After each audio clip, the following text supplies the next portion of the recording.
Tu filmes en marchant comme ça. Et c'est pas mal. Exactement, je filme comme ça. Et Tu vas bien? Et t'as pas de stable, toi? Alors non, ça c'est mes mains. La, la délicatesse et la force de tes bras, quoi. Hello! Bonjour, c'est Tu, Edouard. tu vas bien? Ouais, très bien. Très bien, très bien. Voilà pour parler de multiprise des logiciels financiers. Exact. T'aimes bien quand tu qualifies comme ça? C'est un peu multiprise, c'est un peu. Bah, et ben figure-toi que au tout début, on avait un peu du mal à expliquer ce qu'on faisait, donc tu cherches un peu les bons mots pour rester un peu dans l'esprit. Et en fait, ma mère, enfin mes parents même, ne comprenaient rien. Donc ils Ouais, savaient jamais ce que je faisais. Donc j'arrivais, je leur expliquais avec mes mots qui paraissaient. En fait, c'est vite ça. des mots techniques en fait, tu Ouais, vois. ouais, ouais. Et puis à un moment, c'est mon père, je crois, qui m'a dit, mais en fait, t'es une multiprise. Je dis, bah oui, en fait, je suis une multiprise. C'est une Et multiprise. puis de là, c'est parti. Parce que du coup, tu es le fondateur de Shift, un SaaS qui interconnecte tous les flux financiers entre les différents C'est ça, en fait, SaaS et logiciels. ouais, on va aider des éditeurs à se connecter à d'autres logiciels. En fait, le problème initial, si tu veux, c'est que une PME va utiliser plein de logiciels différents. Donc, tu sais très bien, tu peux avoir un e-commerce, mais à côté de ça, tu auras quand même un ERP, Ouais. et puis tu auras une compta. Potentiellement, tu as un logiciel de caisse. Et puis, comme tu as plein de flux différents, tu pourrais avoir un outil de cash flow management au-dessus. Donc, tu vois que au plus tu évolues dans tes besoins, au plus tu peux avoir des logiciels différents. Même si tu prends un Odoo qui est un ERP complet, mais mine de rien, tu vas peut-être vouloir connecter des choses derrière, comme un outil de recouvrement, etc. Et donc, en tant que PME, tu as plein d'outils différents, tu veux les interconnecter. Mais qui doit les interconnecter? Est-ce que c'est à la PME de payer des consultants pour ça? Ou est-ce Donc que c'est le à l'éditeur? technique classique, ouais. Non, ouais, il y a beaucoup qui font ça. Ou est-ce que c'est à l'éditeur de proposer quelque chose dans la plateforme? Et nous, on s'est dit, mais en fait, c'est l'éditeur qui peut proposer simplement des connecteurs tout fait, quoi. Et donc, toi, en tant que client, en tant que PME, tu dis, bah, très bien, j'ai mon PrestaShop et j'ai ma compta, bah, je peux connecter PrestaShop à ma compta en un clic. Et donc, Ça, c'est ce qu'on fait, mais le problème, c'est que si je veux voir un outil compta, je lui parle de PrestaShop, mais il me dit, c'était bien, mais il y a WooCommerce, il y a Shopify, il y a Magento, il y a les autres. Donc, nous, on a fait une multiprise, on dit, bah, connecte-toi à Shift e-commerce et t'es connecté à tout. c'est ça. Parce que vous, en réalité, quand une facture rentre ou une vente e-commerce rentre, elle rentre dans une méta-version qui est Ouais. internationale chez vous, enfin qui est universelle. Et puis ensuite, elle peut repartir dans l'activité. En fait, ouais, simplement, il y a les outils ont déjà des API. Donc, les API, c'est les méthodes, si tu veux, pour aller se connecter à un outil. Ça existe déjà. Et donc, il y a juste qu'elles ont tout un fonctionnement différent. Et donc, pour un logiciel, il va avoir, imagine, 1000 clients. Ces 1000 clients vont peut-être lui donner 300 logiciels différents, j'exagère, mais presque. Et donc, finalement, il va devoir faire plein de fois le même travail. Et nous, on lui dit juste, en fait, connecte-toi une fois, tu as tout. Et tu peux dire à tes clients que tu es connecté. Tu peux du coup aider dans les processus financiers des entreprises. On est focus sur le côté financier. Ouais. Et finalement, bah, tu peux acquérir plus de clients et les rendre plus heureux, quoi.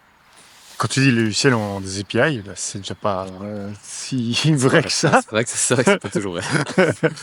Et là, vous aussi, alors du coup, vous implémentez parfois des logiciels installables qui génèrent cette API, ça existe encore ça? Bah ouais, on a dû commencer par là. Donc, on a eu l'idée de cette API unifiée après différents allers-retours. Hein. Tu as été là aussi au tout début, on avait discuté au début, on voulait faire une plateforme d'intégration un peu différente au début. Et puis en fait, finalement, on s'est rendu compte que c'était cette couche d'API unifiée qui était intéressante. Et les deux premiers connecteurs qu'on nous a demandé, c'était Winbooks et SageBob 50, qui sont en fait deux outils de compta installés en local. Ouais. Et donc on a dû directement, dès le premier jour, se dire bah, du coup comment on fait. Et puis du coup on a développé une méthode. Et en effet on a une API, notre API Shift qui se connecte aux outils en local, moyennant une petite étape supplémentaire qui est l'installation d'un agent local. Et donc Ouais. notre client il voit rien, il pense que c'est une API, mais derrière il a fallu faire une petite étape qui est installer un agent. Et donc il y a plein de gens qui vous utilisent déjà sans vous connaître parce qu'ils utilisent leur logiciel permet de se connecter à des choses et en fait Ouais, c'est vous qui êtes derrière, quoi. ouais tout à fait. Bah, si je prends notre premier client, donc pour qui on a dû créer ce Winbooks et ce Bob 50, ce connecteur. C'est Virtuosa. Mais du coup, en fait, dans Virtuosa, tu vas dans tes paramètres, tu dis, ah, bah, je connecte ma compta, tu vois Russe, Bob, exact, ce que tu veux. Tu cliques dessus. Et en fait, là, tu arrives dans des écrans Shift, mais avec le logo de Virtuosa. C'est ça. Là, je prends l'exemple de Virtuosa parce qu'on parlait de ces outils en particulier. Mais donc, on a plein de clients différents qui sont des ERP, des outils de cash flow, de recouvrement, et toi, tous des outils qui ont besoin d'accéder à la data finalement financière des PME. Donc, c'est pour ça qu'on a plusieurs API. On a une API donc, unifiée de caisse, d'e-commerce, de facturation, de compta, de paiement Et tu vois, c'est tous des outils cœur, on va dire, aux PME, mais qui ont de la donnée de facturation financière. Et finalement, entre une donnée de vente caisse ou une donnée de vente e-commerce, qu'est-ce qui est si différent Tu pourrais dire que ça dépend le point de vue que tu prends, tu vois. En fait, c'est juste des logiciels qui sont différents, donc souvent les logiques vont être différentes. Tu pousses pas une facture dans un outil de ERP ou de facturation comme tu pousses dans un outil comptable. En fait, c'est juste ça. Mais Ok. sinon, la data en tant que telle, oui, une commande, il y a des lignes, il y a de la TVA, etc. C'est la même chose en Voilà. e-commerce, c'est Ouais. une facturation. Mais la logique que tu vas pouvoir faire avec l'outil va être un peu différente. Ok. Ok. Et donc vous avez des belles ambitions là. Vous êtes déjà plus de 15. Vos bureaux ici à la Hulpe et un pied à terre à Station F en France. Oui. Et vous visez pour l'instant la Belgique, la France, ça parle d'Espagne, de Pays-Bas. Ouais, donc en fait, oui, on était à Station F pendant longtemps. Maintenant, on vient de déménager dans les bureaux de Exa, donc Ah oui. c'est eFounders là Oui. à Paris. Simplement parce que c'était fini à Station F, tu peux rester 1 voire 2 ans Ok. et que c'est des chouettes bureaux avec un chouette écosystème. Mais donc en effet, nous on est présents, nos bureaux sont en Belgique. Ensuite, on a un bureau à Paris. Aujourd'hui, c'est ça. Mais on vend de manière, je dirais, complètement digitale. Tu vois, donc toutes les démos sont en ligne. On n'a pas besoin d'avoir une présence locale dans tous les pays. Donc on a déjà des clients aux Pays-Bas, en Angleterre, au Danemark, tu vois, qui utilisent nos connecteurs, qui sont eux par contre souvent locaux. Oui. Bob Winbush, on disait, c'est en Belgique, quoi, c'est pas en France. Donc on a créé en fait des Ah oui, connecteurs un peu partout. chaque pays a sa contact. Ouais, compta, même les caisses, même enfin, tout, Ouais, quoi. ouais, ouais. L'e-commerce c'est un peu plus générique. Mais du coup, en effet, donc on a des clients déjà un peu partout, mais nous on se focus aujourd'hui sur la France, les Pays-Bas, la Belgique évidemment depuis le début, et là on lance maintenant l'Espagne cette année. Et quand on dit on lance, en fait, c'est parce qu'il faut créer l'offre, si tu veux. Il faut qu'on recrée les connecteurs. Oui, sinon ça C'est l'offre et de vente. fait l'effet la poule. Ouais. Ah, et par contre, il faut avoir des clients pour aller convaincre l'éditeur de créer le connecteur. Donc en fait, on se base sur nos clients actuels, qui sont déjà dans ces pays, pour aller créer l'offre, pour après chercher d'autres clients. Et ça fait quoi plutôt déjà 80 connexions, quelque chose comme ça? Oui, on a un peu plus de 80 du coup connecteurs. Et derrière, il y a plus ou moins. On a aussi entre 80, je pense que c'est 85 clients maintenant, éditeurs, et ça représente 10 000 PME connectés. Ah oui, ok, impressionnant. Et, euh, et du coup, donc ces éditeurs qui payent pour que vous les intégrez dans leur solution, et du coup ils sont partenaires, mais est-ce que malgré tout, parfois vous avez des mauvaises surprises, ils vous préviennent pas qu'une Ouais. API va changer C'est tout le temps. En fait, pourquoi est-ce que les éditeurs souhaitent travailler avec nous? C'est pour la principale épine du pied, c'est la maintenance. Tu Oui. vois, c'est ce qu'on leur retire, quoi. D'ailleurs, ma phrase n'était pas très correcte. La principale épine qu'on leur retire du pied. Je crois que tout Euh, le monde a compris, j'espère. mais donc, en effet, on leur fait gagner du temps parce que dès qu'ils se connectent à nous, ils se connectent à plein de trucs. Mais deux, ils ne doivent pas maintenir. Maintenir, ça veut dire quoi? C'est dire que tu dois regarder ce qui se passe. Est-ce que Shopify a fait un update de son API? Enfin, tu vois. Et Ouais, puis, c'est Shopify et PrestaShop, c'est des grands acteurs qui vont prévenir normalement, pas toujours le cas, mais normalement, ils vont prévenir les changements. Après, il y a plein de plus petits acteurs qui simplement font un changement dans Ouais. dans leur software et tout est cassé. Ouais. Et donc là, c'est à nous de réagir rapidement Oh. pour que ça fonctionne. Quelle galère.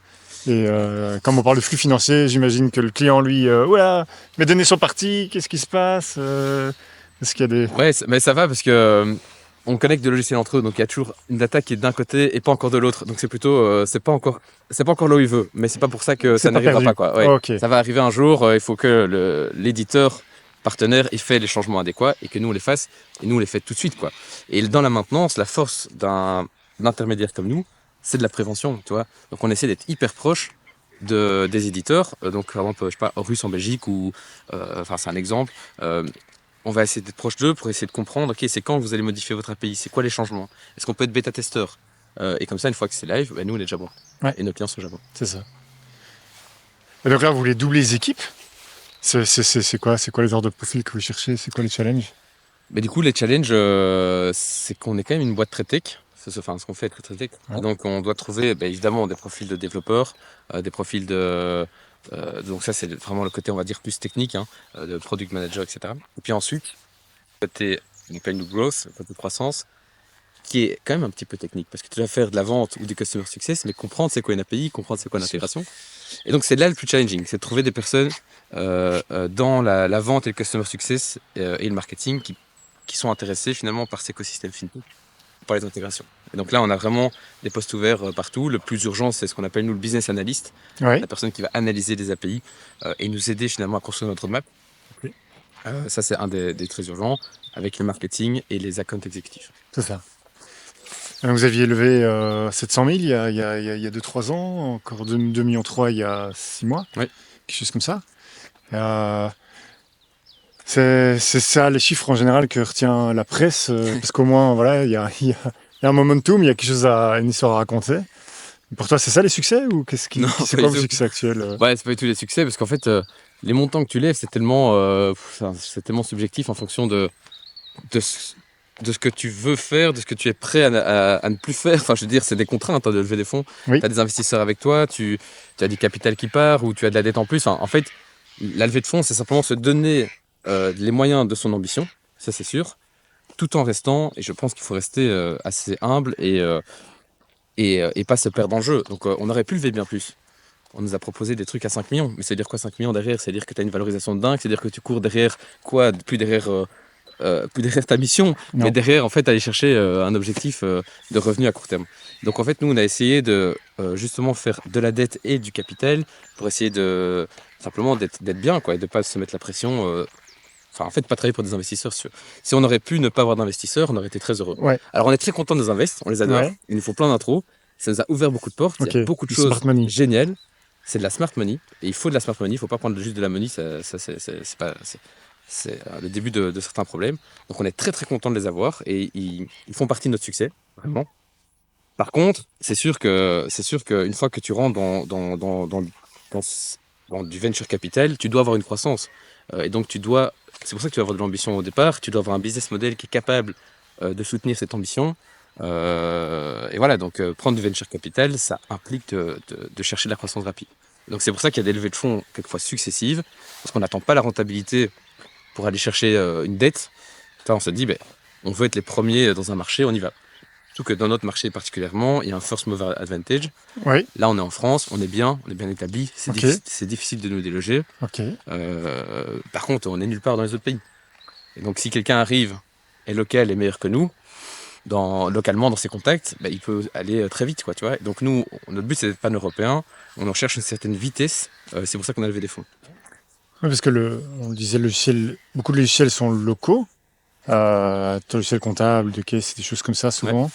Mais par contre, il y a plein de logiciels qui sont quand même globaux aussi. Ouais. On parlait de Harvest pour facturation de time tracking, des choses comme ça. Ouais.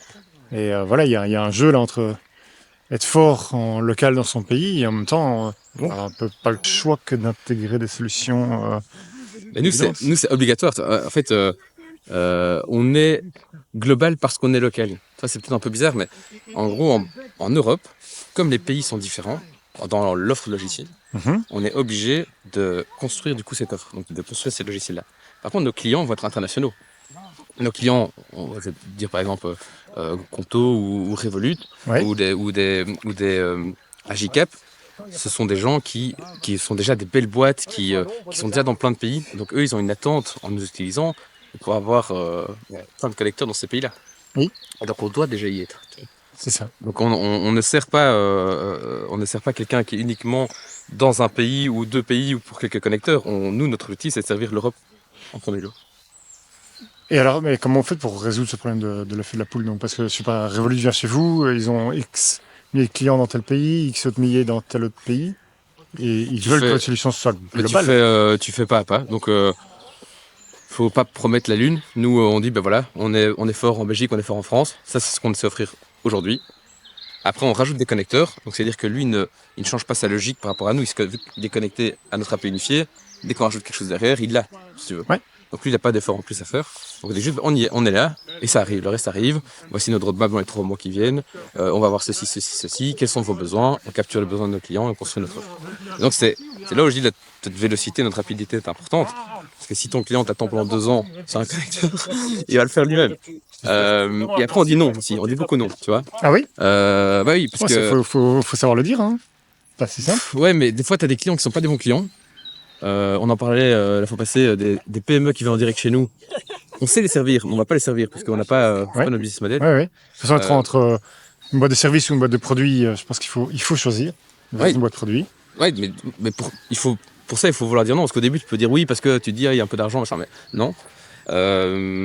Et ensuite, on a des demandes où on sait que, tu vois, c'est dans le plus long terme, mais pas tout de suite. Donc, quelqu'un qui va nous dire, voilà, je veux un connecteur spécifique dans tel pays où on n'est jamais, dans telle région, aux US, on ne sera pas tout de suite. On dit juste non, tu vois. On dit, ben, on connaît par contre notre concurrent qui est très bon là-bas, Ok. et on fait des intros à notre concurrent, tu vois. Ah oui. Oh bah c'est sympa ça. Mais Ça parce marche, que ça marche dans l'autre sens. ça marche dans l'autre sens aussi, ouais, parce qu'eux ne sont pas présents dans notre géographie non plus. Et vous savez Et- pas interconnecter vos deux solutions? Comme pour faire un super ouais, ça, hub? ça va aller un cran plus loin, parce que tu peux pas avoir des dépendances à l'autre. Mais en effet, tu vois, je veux dire, voilà, on va jusque-là, quoi. On connaît nos forces, on sait où on n'est pas. Donc on promet pas la lune, on dit juste, ok, ben, ensemble, on va arriver là-bas. Voici la timeline, et voilà. Puis s'ils sont Ouais. contents avec ça, on y va. Ce monde des interconnexions, là je sors un petit peu de ton sujet, toi, des flux financiers, mais il est connu maintenant des gens entre IFTTT, Zapier, Make, Drip, N8N, des choses comme ça. Oui, il y en a plein. Est-ce que tu as l'impression que c'est ça l'avenir? C'est un peu le no-code, la facilité pour tout le monde, le fait que tout soit interconnecté ensemble Ouais. ou est-ce que quand même le fait des paywalls dans les journaux qui se referment sur eux-mêmes, les réseaux sociaux qui se referment sur eux-mêmes, Twitter qui avait des API ouvertes sont devenus hors de prix? Je sais pas, j'ai l'impression qu'il y a deux mondes, quoi. Il y a un monde qui se referme, un monde qui s'ouvre. Ouais. Un peu, t'as le truc, un best of breed ou one sticky doll, ou je sais plus comment il l'appelle celui-là. C'est deux visions du monde. Donc, en effet, donc, de toute façon, il faut partir du besoin qui est, ici, pour nous, c'est les entreprises. Tu vois. Les entreprises, elles ont des outils différents. Et donc, les outils différents doivent s'interconnecter. Tu vois, pour moi, c'est pas un nice to have, c'est un must have. Tu dois t'interconnecter. Sinon, tu signes plus de clients dans le long terme. Ouais. Ça, c'est ma vision best of breed. Après, tu vas parler à Fabien Pinkers qui va dire, moi, Odoo, c'est génial, il n'y aura que Odoo à l'avenir, il n'y aura plus que ça. Mais en fait, c'est magnifique s'il arrive à avoir un max de parts de marché, mais c'est quand même un rêve, finalement, que tout le monde ait ça, tu vois. Il y a toujours des besoins un peu spécifiques. Il croit fort en son produit, lui. Hein. Oui, mais c'est génial. Et Oui, bien sûr, c'est génial. et il a raison d'une certaine manière. Tu vois, si tu as une petite PME qui doit faire, enfin petite, même une PME qui doit faire plein de choses, sans doute que c'est une très bonne solution pour faire ces plein de choses sans devoir avoir trop d'intégration. Mais à un moment, tu arrives à la limite. Soit quelque chose ne te convient pas dans l'outil, soit l'outil ne fait pas quelque chose. Toi, tu le sais bien, avec des PrestaShop qui peuvent être plus forts sur l'e-commerce. Et donc, à un moment, tu dois t'interconnecter. Donc, le monde, pour moi, il doit être ouvert. Ça, c'est la vision du monde. Il doit être ouvert, mais il doit être interconnecté facilement. Facilement. Et ceux qui se ferment, je pense que dans le long terme, ils sont perdants. Et on le voit, nous, très fort, ici, à très court terme, sur notre connaissance du marché qu'on a, on voit que les solutions fermées, les clients les quittent. Donc, on essaye de les ouvrir en disant, mais laissez-nous créer un connecteur. Ils ne veulent pas parce que ils disent que la data est à eux, peu importe pour les raisons qu'ils ont, ou des raisons plus long terme. Ils ont un nouveau produit qui arrive dans 3 ans. Ils veulent pas du coup qu'on s'intègre sur l'ancien. Peu importe la raison, mais les clients aujourd'hui les quittent et vont vers les solutions ouvertes. Donc ça, c'est notre petite expérience qu'on voit, tu vois. Voilà, donc moi je suis pour le best of breed et pour l'ouverture. Et si tu choisis une solution qui fait tout, qui prétend faire tout, c'est génial. À un moment, si tu dois l'interconnecter, tu dois avoir la capacité de faire, quoi, et facilement. Quelqu'un qui aurait une solution qu'il aimerait qu'elle s'interconnecte et qui ne s'interconnecte pas, comment il fait pour la convaincre que son éditeur signe chez vous? C'est possible, ça? Ouais, c'est possible. Ouais, franchement, c'est possible. Mais donc déjà, il y a plein de solutions, il y a plein de connexions différentes, etc. Donc nous, dans ce qu'on fait, donc les connexions entre logiciels de gestion, si la solution n'est pas interconnectée, le premier truc qui marche, c'est en effet que le client le demande. Donc un client demande, 2 clients, 10 clients, à la fin, du coup, on a une oreille pour nous écouter. Ouais. Donc ça marche comme ça, vraiment. C'est Ok. aller dire à son éditeur ou à son commercial ou peu importe, au point de contact, voilà, moi je veux m'interconnecter avec tel outil, est-ce que vous avez une solution? Non, ok, Sachez que Shift existe. Shift existe par exemple. Puis après de mettre en contact, ouais. Génial. Et toi, les gens qui veulent te retrouver, où est-ce qu'on les envoie? Et du coup, nous, c'est pour le moment que LinkedIn. Donc, on est sur LinkedIn et on poste un petit peu pour parler des nouvelles de Shift et du marché. De manière générale, c'est surtout ça qu'on fait aujourd'hui. On n'a pas trop d'autres réseaux sociaux, quoi. Très bien. Ça va. Eh ben, tout un grand merci pour cette papote. Merci à toi. Et au plaisir. Un plaisir, merci. Alors. Ciao.